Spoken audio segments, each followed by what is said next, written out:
కత్తికి పదునున్నట్టు బాణానికి వాడితనం ఉన్నట్టు మాటకు సహజంగా శక్తి ఉంటుంది. ప్రయోగించేవారి ప్రభావం వల్ల ఆ ఆయుధాల శక్తి కనబడుతుంది. ప్రయోగించేవాడికి శక్తి చాలకపోయినా, నేర్పు కొరవడిన ఆయుధం తానెంతది అయినా కొరగాకుండానే పోతుంది. అట్లాగే మాటలును పలికేవారి మనస్సును పట్టి పలుకులు తీయగా ఉండొచ్చు, కారంగా ఘాటుగా ఉండొచ్చు, చల్లగా ఉండొచ్చు, వాడిగా ఉండవచ్చు, వేడిగాను ఉండవచ్చు. మనసును పట్టి వచ్చేవి మాటలు. మనసు మంచిదైతే మాట మంచిది కావచ్చు, నోరు మంచిదైతే ఊరు మంచిదైనట్టు. మంచివారి మాటలు ఎలా ఉంటాయో చెప్తున్నాడు నీతికారుడు. చూడండి. రజనికర కలుషీతో రజనికర చందనో మహాశీత రజనికర చందనాభ్యాం సజ్జనవచనాని శీతాని.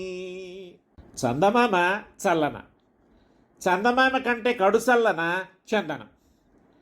చందమామ కంటేను చందనం కంటేను కడు చల్లగా ఉంటాయి మంచివారి మాటలు.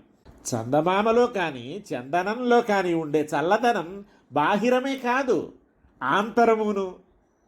వెన్నెల సోకితే మేను చల్లనవుతుంది, శరీర తాపం చల్లారుతుంది. అంతలో అది ఊరుకోదు, లోనికి చొచ్చి ఉల్లాన్ని చల్లబరుస్తుంది. చందనము అంతే.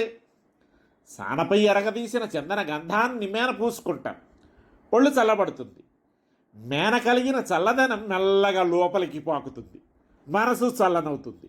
దుష్పరిణామాలకు దారితీయకుండా, చక్కగా చడి చప్పుడు లేకుండా అందరికీ అన్ని ఎడలా లోన బయట కూడా చల్లదనాన్ని ఇచ్చేది చందమామ చందనం అనుకుంటూ ఉంటే ఇవేమి చల్లదనాన్ని ఇస్తాయి? నేను చెప్తున్నా, వీటికంటే చల్లదనాన్ని ఇచ్చే వాటిని వినండి. అవేమిటో తెలిసినా అవే మంచివారి మాటలు. చందమామ చల్లనే, చందనము ఇంకా చల్లనే, నిజమే. కానీ ఈ రెండింటికంటే మంచివారి మాటలు మహాచల్లన. మాటలు చల్లగాను ఉంటాయి, వేడిగాను ఉంటాయి, వాడిగాను ఉంటాయి. నిప్పు కణికల్లా ఉండొచ్చు, కపురపు పలుకుల్లానూ ఉండవచ్చు. చందనాన్ని వెన్నెలతో రంగరించి కాస్త పన్నీరు చిలికి ముద్దగా సిద్ధం కావించిన అంగరాగంలానూ ఉండవచ్చు. మొగిలిరేకు రంపాల్లా సంపెంగ విరిరేక చురకత్తుల్లానూ ఉండవచ్చు. రామబాణాల్లా దూసుకుపోయేవి కొన్ని, భార్గవరాముని గండ్రగొడ్డలిలా తెగ నరికేవి కొన్ని, భీముని గదలా మోది మోది వదిలేవి కొన్ని, ముక్కంటి చేతి శూలల్లా దిగబడిపోయేవి కొన్ని, చింతామణిలా ఎదచీకట్లు పారదోలేవి కొన్ని, కామధేనువులా కావలసినవి ఇచ్చేవి కొన్ని, కల్పతరువుల్లా కోరికల విరివానలు కురిసేవి కొన్ని. అబ్బో, ఎన్నెన్ని రకాల మాటలు! వెన్నెలకు కానీ, పన్నీటికి కానీ, నిపుణకు కానీ, కపురానికి కానీ రూపాన మార్పు ఉండదు, గుణాన మార్పు ఉండదు. రామబాణం ఎప్పుడూ రామబాణమే, సన్నజాజులు ఎప్పుడూ చల్లనే, సంపెంగలు చల్లనే. వేటి గుణం వాటిదే, వేటి నైజం వాటిదే. వెన్నెల పని వెన్నెలదే, పన్నీటి పని పన్నీటిదే. కప్పురము చల్లని, నిప్పు కణిక వేడే. ఒకదాని రూపం రెండో దానికి లేదు, ఒకదాని గుణము రెండో దానికి రాదు. అంచేత లోకంలో ఆయా ప్రయోజనాల కోసం వాటినన్నింటినీ సంపాదించుకోవాల్సిందే. అయితే మాటల తీరు వేరు. ప్రకరణాన్ని బట్టి, ప్రయోక్తను బట్టి మాట బహురూపాలతో బహుగుణాలతో లోకాన్ని ఆకట్టుకుంటుంది. మనం పలికే మాట కవినోట వస్తే అది కావ్యం అవుతుంది, హృదయాలను కదిలిస్తుంది, గాలిలో కలిసిపోకుండా నేల నిలుస్తుంది. అట్లాగే మాటలు పలికేవారి మనస్సును పట్టి, తలపును పట్టి మారుతూ ఉంటాయి. గారడివాడు చమత్కారంగా చేతికర్ర నుంచి జేబురుమాలును, జేబురుమాలు నుంచి పావురాన్ని, పావురాన్ని నుంచి మరోదాన్ని చూపించినట్టు ఒకే మాట రకరకాల రూపాలతో వివిధ ప్రయోజనాలను చేకూరుస్తుంది. చెడు తలపు కలవాని నోట వెలువడిన మాటలు ఈటెలు కాగలవు, నిప్పు కణికలు కాగలవు, విషం కాగలవు.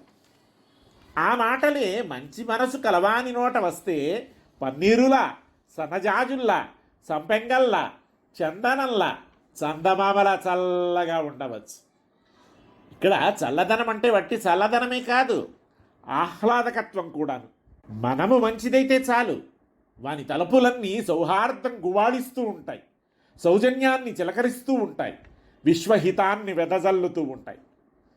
మంచివాని మనస్సు నందనవనం లాంటిది, వెన్నెల వాక లాంటిది, పన్నీటి కొలను లాంటిది, కపురపు కొండ లాంటిది, చందనపు ముద్ద లాంటిది. ఆ మనసులో సద్గుణాలు ఎప్పుడు గుబాడిస్తూనే ఉంటాయి. ఆరణ్యకులైన ఋషుల ఆశ్రమ సీమలలో పులులు, సింహాలు లేళ్లతో కుందేళ్లతో చెలిమి చేసి పరమయోగుల్లా ప్రశాంతంగా ప్రసన్నంగా తిరుగాడుతున్నట్టు సజ్జనుడి నోట వెలువడిన మాటలు పరమ రమణీయంగా, పరమ ప్రసన్నాలుగా, ఎంతో చల్లగా విన్నవాని ఎనకు హాయినిచ్చి సేదవీర్చేవిగా ఉంటాయి.